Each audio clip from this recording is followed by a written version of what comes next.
మెయిన్గా ఈరోజు ఈ సర్జికల్ దాడులు ఈ వార్త తెలియకముందే ప్రెస్ మీట్ పిలిచాము.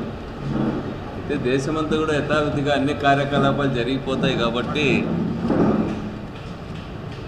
ఇవి కూడా కంటిన్యూ చేద్దామని అనుకున్నాం. ముఖ్యంగా ప్రెస్ మీట్ ప్రారంభించడానికి ముందు ఈరోజు అతి కిరాతకమైనటువంటి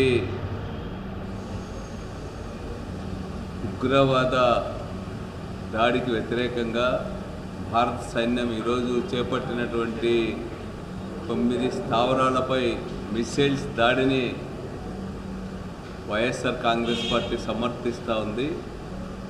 ఈ దాడులు జయప్రదం కావాలా, అదేవిధంగా ఇది పాక్ పౌరులపైన కానీ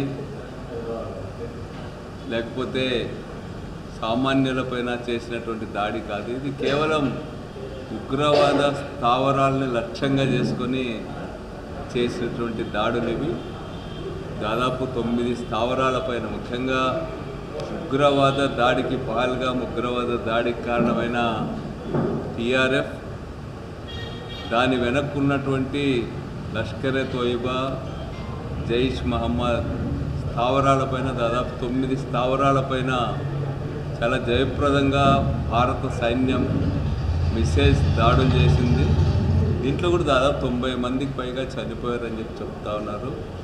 ఏమైనా కూడా భారత సైన్యం, భారత ప్రభుత్వం తీసుకునేటువంటి ఉగ్రవాద వ్యతిరేక చర్యలకు వైఎస్ఆర్ కాంగ్రెస్ పార్టీ సంపూర్ణమైనటువంటి మద్దతును తెలియజేస్తుంది. ఇప్పటికే మా రాష్ట్ర అధ్యక్షుడు జగన్ గారు దానికి సంబంధించిన ట్వీట్ కూడా చేశారు. అదేవిధంగా ప్రెస్లో కూడా మాట్లాడారు.